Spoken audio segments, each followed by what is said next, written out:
일타 강사 원희룡입니다. 원희룡 장관은 지난 대선 때 일타 강사로 꽤 이름을 날린 것 같고요. 일타 강사 덕분에 아마 윤 대통령이 국토건설부 장관도 시키지 않았는가 이렇게 생각이 되고. 근데 지금은 이제 양평군 일타 강사로 나섰는데 그 당시하고는 완전히 정반대 일타 강사예요. 그 당시에는 공격형 일타 강사였는데 지금은 이제 수비형 일타 강사로 나섰잖아요. 그 반응은 썩 좋지 않은 것 같습니다. 그리고 제가 볼 때는 그리 오래 가지 않아서 폐강할 수밖에 없지 않을까 걱정을 하고 있습니다.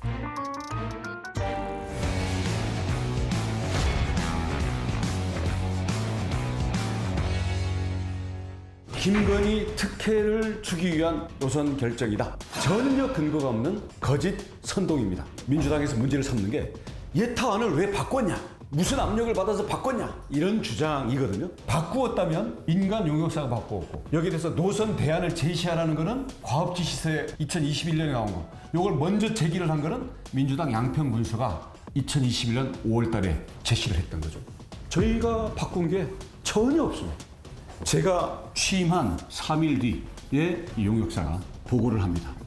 요 3일 사이에 그 보고서를 다 변경하도록 작성을 했다는 건데요. 그건 원희룡을 너무 과대평가하는 거 아닐까요? 그건 불가능한 일입니다.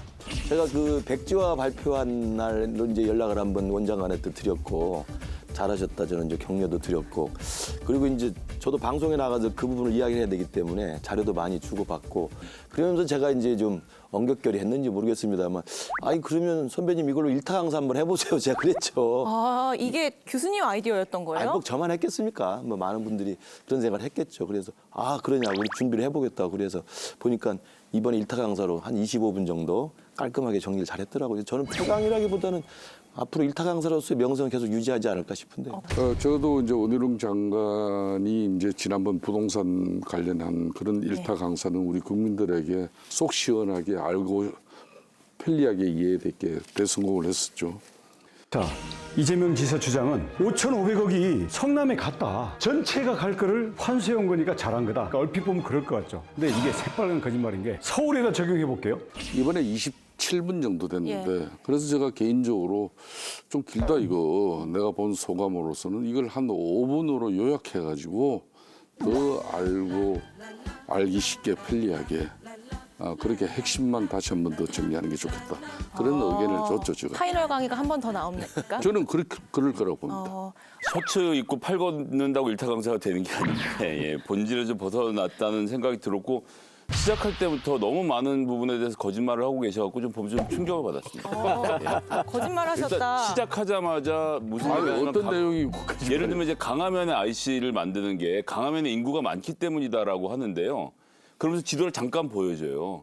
강화면에 인구가 많다라는 대사로 시작을 하는데 사실 인구를 거기 표에 나와 있는 걸로만 봐도 맞지 않아서 지금도 뭐 제작진이 잠깐만 확인해 보시면 앞에 했던 말과 사진부터 틀려지는 것을 아실 수가 있고 뭐 그부터 시작해서 이제 양평 군민들이 많이 살고 있는 강화면에 일단 내달라 이렇게 주장을 하게 됩니다. 그래서 결국 이게 강화 IC 설치 요구죠. 누차 말씀드리지만 분기점이 중요한 게 아니고 바로 1km 밑에 빠져나가는 인터체인지 나들목이 남양평 나들목이 있거든요. 그럼 거기에 나가서도 김건희 여사 땅이 많이 있는데 일가의 땅들이 많이 있는데 이런 부분들에 대해서 이제 의도적으로 설명 안 하시는 것. 아니 이 부분은 일타 강사 평가를 우리 김 소장님한테 좀 부탁을 드렸는데 쟁점을 지금 구체적인 내용이 나와버렸기 때문에 한 두 가지만 제가 좀 짚을게요. 그러니까 예비 타당성 조사가 2021년 그러니까 4월 문재인 정부 기재부에서 통과되고 난 이후에 또 문재인 정부 그러니까 국토교통부에서 이걸 갖다 타당성 조사를 해요. 그게 지금 조금 전에 말한 우리 김 소장님 말한 동해기술공사하고 경동엔지니어링이라는 이게 설계 업체예요. 며칠 전에 잠깐만요. 양평에서 그분들이 현장에서 설명을 했잖아요.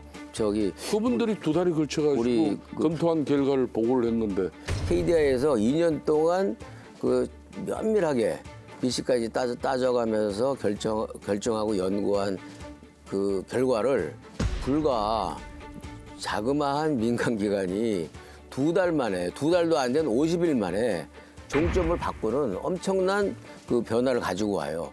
고 문재인 정부에서 이루어진 것이다라고 주장하는 것은 너무 옹색하고 벌써- 물타기도 심해요. 그거. 네, 벌써 정도껏 하게 이제 물타기를. 이 첫 번째 쟁점 정리를. 예. 그때 그러면은 이 쉽게 말하면은 타당성 조사가 착수됐는데 네. 이걸 갖다 발주한 사람들이 바로 문재인 정부의 국토교통부 도로국장입니다. 예. 인정하십니까? 예. 그 도로국장을 임명한 사람은 문재인 정부의 국토교통부 장관이에요. 아무리 인수기 기관이라도 전임 정권에서 도로국장이면 국토교통부에서 요직 중에 요직입니다. 그 요직은 문재인 아이, 김 정부와 의원님 잘 호도나 아시잖아요. 소통을 할 수 있는 김 의원님 그런 잘 인사를 아시잖아요. 하는 거예요. 그게 제 얘기는 대통령 선거가 끝나면 아이. 관료들과 그 이제 저 정무직 장관을 그러니까. 비롯한 차관이라는 딱 줄이 일사불란하게 이제 미래의 권력으로 아니, 제가 그러니까 보유를 하는 거예요. 잠깐 정리를 너무나 잠깐 잘하시면서 그래. 잠깐 정리를 해보면요. 그러니까 문재인 정부가 대안 노선 방침을 정했고, 그리고 문재인 정부 때 선정한 업체가 이 대안을 변경안을 제시했다. 그렇죠. 그러니 문재인 정부의 의견이 반영됐다면 더 그러니까 반영됐을 거다라는 전혀- 입장. 그리고 반면에는 이 선정은 문재인 정부에서 했지만 이 조사는 윤석열 정부 인수위가 들어선 이후에 했다. 그렇죠. 그러면 그리고- 새 정부의 입김이 더 반영됐을 거다라는 입장인 거예요. 그러고 잠깐 한 가지만 더 말씀드리면 일반적으로 우리가 생각할 때 용역사가 발주자의 결론이나 그 요구를 뒤바꿀 수는 거의 없어요. 이건 관례상으로 보이지 않는 손이 개입되지 않고서는 불가능한 일이에요. 예, 제가 설명을 현실적으로. 드릴게요. 그러니까 굉장히 초반부터 뜨겁게 타다보니까 일단 아까 근데 물타기를 정도껏 해야지 뜨겁지 않지. 물타기가 너무 심하니까 물타기가 뜨거워져. 갑자기 불을 너무 많이 질러가지고 지금 물을 찌끄러 겁니다. 기존의 문재인 정부 국토부에서 야 대안 노선을 만들어 봐. 라는 과학기술 나오고 그걸로 끝난 거죠. 교수님, 근데 그 다음에 진행 과정은 인수위가 하는 건지 예전에 기존의 도로국장이 하는 건지 그건 사실관계를 확인해보면 간단히 나올 거라 생각해요. 교수님, 그러니까 연구 용역 발주 내용 자체에 대해서 곡해를 하시니까 대화가 진전이 안 된다고 보는데요. KDI가 2년 동안 하는 것은 예비 타당성 조사. 그렇죠. 그건 뭐 어느 정부나 그렇게 하는 겁니다. 근데 원희룡 장관이 또 이 방송에서 뭐라 그러시냐면 이건 예비예요. 예비 타당성 조사는 그야말로 예비일 뿐입니다. 가성비를 큰 그림만 뽑는 겁니다. 그래서 이걸 갈지 말지에 대한 최소한의 경제성을 평가하는 게 예타고요. 깜짝 놀랐습니다. KDI가 하는 조사를 이건 예비고 본 조사가 다르다라고 말하는 것은 우리나라 기재부 공무원들이 들으면 기절초풍할 얘기예요. 과업 진행 사항에 그러니까 이제 대안 노선 마련이 돼 있어요. 그 대안 노선 마련. 그게 무슨 타당성 뜻이에요? 평가를 하는 데 있어서 대안 노선도 검토를 해보지만 그러니까 그게 들어있는 대안 노선을 마련하라고 하는 것은 아니고요. 일단 근데 두 번째는 더 중요한 것은 이 과업 지시서 내용을 보면 처음에 3달 동안 기초 평가를 하도록 되어 있고요. 그 다음에 120일까지 노선 선정 및 기술 검토를 하도록 되어 있습니다. 그리고 여기서 가장 중요한 소위 말하는 우리가 베네핏 코스트, BC 분석이라고 하죠. 이게 손해가 나는지 이익이 나는지 분석하는 것은 270일 안에 하도록 과업 지시서가 돼 있고 전체 과업은 360일 동안 하도록 되어 있거든요. 근데 제가 여기서 또 하나 충격을 받은 것은 50일째 동해기술공사가 국토교통부 했다는 보고 그 내용조차도 국토부가 지금 정치권에 그러니까 야당에 공개하고 있지는 않습니다만 그게 최초 보고서였다는 거예요.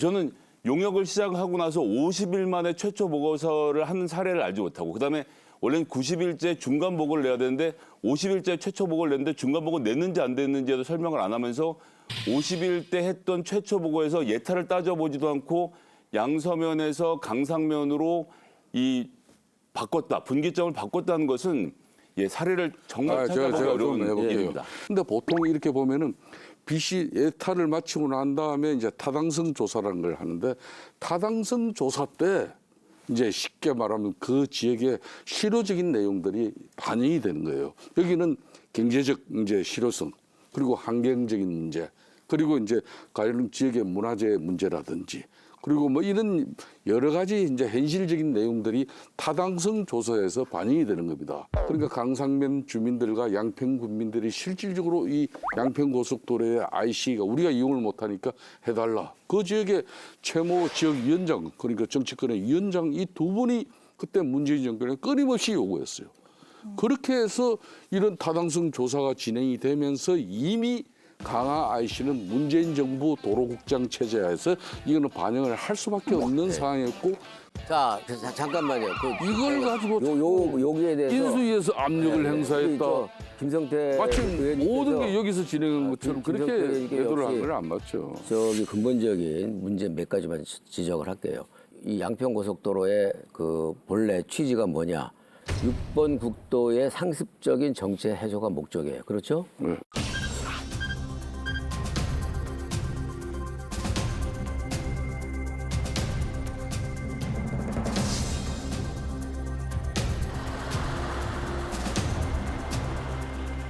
근데 이 6번 국도는 특히 주말이라든가 밀리게 되면 1시간이고 2시간이고 기약도 없이 이렇게 길에 갇히게 되는 도로입니다. 그래서 이 서울 양평 간에 고속도로를 내자.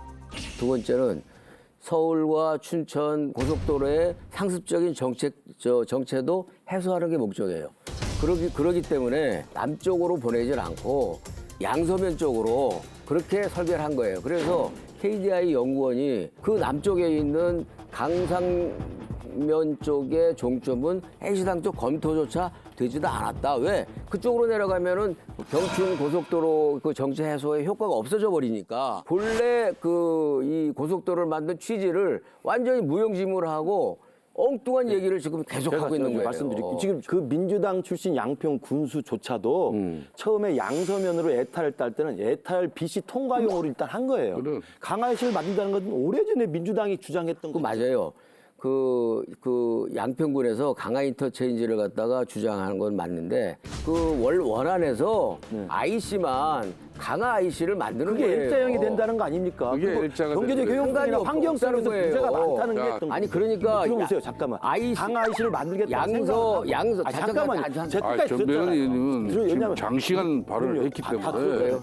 김 교수가 발언을 하도록 이해를 아니, 하세요. 강화시를 만든다는 쪽으로 해서 변경을 하겠다고 정책 결정을 내린 다음에 용역업체가 거기에 대한 타당성 검토를 환경성, 경제성, 주민 수용성 이 세 가지를 가지고 금년 5월까지 2년 동안 본 타당성 조사를 지금 진행하고 있었던 겁니다. 예, 그러니까 누가 봐도 합리적인 대안을 찾는 거죠. 윤석열 정부의 국토교통부 원희룡 장관이 서울 양평 고속도로 관련 해난 이 설명 자료를 이렇게 하나의 이것도 그럼요. 문서 형식입니다. 좀 읽어보고 이야기를 이 했으면 설명 자료가 그러면 잘못됐으면은 직무유기로 이 처벌받아야 돼요. 그럼 제가 볼 때 처벌받은 사람 많아요. 아니 지금. 그러니까 예. 그렇게 일방적으로 주장하지 말고 정부가 이 결정한 사실들을 믿어주면 되는 거예요. 그럼요. 좀 내용을 좀 읽어보시고 좀 답을. 아니 도와주십시오. 예. 거짓말을 도와주세요. 섞어서 얘기를 하니까 믿을 수가 있나? 거짓말로 의혹을 제기하니까 그렇죠.